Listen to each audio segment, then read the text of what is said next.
उसके ऊपर रियाज कैसे किया जाए, मतलब किसका? जैसे मशीन अगर नहीं यूज करना है तो आउटसोर्स। मैं ये नहीं कह रहा हूँ कि मशीन यूज ना करें, मैं ये कह रहा हूँ कि machine is something that is there for your peripheral use. What is more important is that your inner layer has to be strong. The reliant on machine should not be the important thing. Because once you do that, you become, I mean, it's like this. अभी एक ज़माना था कि दो तानपुरे पीछे बज रहे हैं और गाना हो रहा है. अब ये ज़माना हो गया कि चार चार श्रुति बॉक्स बज रहे हैं और साथ में पीछे दो तीन तानपुरे भी बज रहे हैं और गाना नहीं हो रहा है.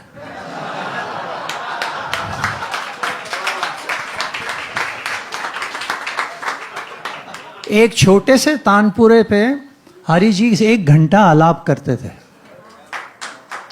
छोटा सा तानपुरा बज रहा है, श्रुति बॉक्स वगैरह कुछ नहीं है. तंबूरी छोटा तानपुरिया और उस पे आलाप हो रहा है. सुर इनके अंदर बसा हुआ है और अलग अलग लय में झपताल बज रहा है, मत्त ताल बज रहा है, जो भी बज रहा है. अब उस पे पिताजी इनके साथ बजा रहे हैं और वो अपनी बिकट लय में तिहाई विहाई बजा रहे हैं. मजाल है कि गत इधर से उधर हो जाए. ऐसी सेट है कि सेट ही है, मतलब तबला बज रहा है इनकी गत में. तो ये जो है कि उसका रियाज कैसे होगा, उसका रियाज इसलिए अब ऐसे होगा कि तबला प्लेयर को गाना सीखना पड़ेगा और गाने वाले को तबला सीखना पड़ेगा. This is important, this is very necessary. Ali Akbar Khan साहब तबला बजाते थे, जसराज जी तबला बजाते थे, किशोरी जी ठेका लगाती थी, शिवजी भी तबला बजाते थे, हरि जी भी थोड़ा थोड़ा कर सकते हैं, बजाते हैं, लेकिन छुपाते हैं, दिखाते नहीं हैं. बहुत से मतलब अब जैसे बड़े गुलाम अली खान साहब गाना तो बाद में सारंगी बजाते थे, आमिर खान साहब सारंगी बजाते थे. तो मतलब ये है कि अगर आपको अपनी लय ठीक करनी है और आप इंस्ट्रूमेंटलिस्ट हैं या वोकलिस्ट हैं. अब देखिए कुछ वोकलिस्ट होते हैं जो एक ताले का ठेका लग रहा है और बढ़ंत कर रहे हैं, राग की बढ़ंत हो रही है, लेकिन वेट कर रहे हैं कि वो तीर कीटा जब आएगी एक ताले की, वहां से मुखड़ा पकड़ना है ना, जब धेन आएगा तो.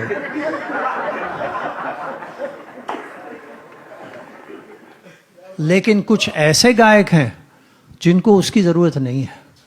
मतलब मेरे हिसाब से देखा जाए तो जो ध्रुपद के गायक हैं या ख्याल गायक हैं, लय पक्की, generally speaking 7 out of 10 artist लय बड़ी पक्की होती थी उनकी, क्योंकि उस विलंबित लय में आप बढ़ंत कर रहे हैं. आपको मालूम होना चाहिए कि ये 5वां मात्रा है, ये 7वां मात्रा है, ये 9 मात्रा है, और वो चल रहा है 1 2 इस लय में चल रहे हैं आप. और अगर धमार में पखावज के साथ आपकी नोक झोंक हो रही है, आप ताल जो दे रहे हैं, तो अब वो जब तिहाई बन के आएगी और आप मुखड़ा पकड़ेंगे, उस वक्त तो ना पखावज प्लेयर को लहरा मिल रहा है, ना ध्रुपद गायक को ठेका मिल रहा है, लेकिन उनके अंदर सब बंधा हुआ है, बसा हुआ है. तो सम पे आना ही है कि आइडिया है. तो वो इसलिए है कि गायक को संगत के इंस्ट्रूमेंट का अनुभव है एंड वाइस वर्सा. ये ज़रूरी है, ये तो होना ही चाहिए. मैं यही कह रहा था कि बंदिशें सीखो, गाना बजाओ.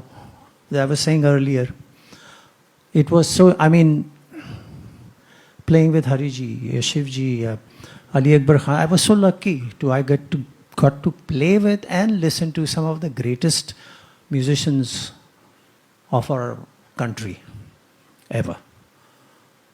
When I first played, when I was 12 years old or 13 years old, with the senior Dagar brothers, and in Indore I played with Pandit Omkar Nath Thakur ji. And of course, I used to keep theka for Ustad Bade Ghulam Ali Khan Sahab in his house in Teen Batti, over Walkeshwar के ऊपर. हर Sunday वहाँ जाते थे हम, और बैठते थे और वो ऐसा लेटते थे. सुरमंडल सारा दिन चल रहा है और वो गा रहे हैं, और अगर कोई बंदिश शुरू की तो हमको ठेका बजाना है, और अगर नहीं आया समझ में तो खुद अरे धाग धिंद धा धाग धिंद धा धाग धिंद, ये नहीं है. हाँ क्या, अरे इक्वाई समझते हो? फिर वो ठेका गा के सम दिखा के कैसे धा दिन क्रेदिन दा दिन क्रेदिन दा तिन क्रेदिन दा दिन क्रेदिन धा दिन क्रेदिन. अब सम किधर है सर? लेकिन उनको पता है, वो ठेका बता रहे हैं कि ये ऐसे लगाओ, इसका झोल ऐसे आएगा. तो ऐसे ऐसे लोगों के साथ बैठ के सीखा है, शिव जी, हरि जी, लोग, सब लोग. तो दिस इज़ वेरी इम्पोर्टेंट कि जब तक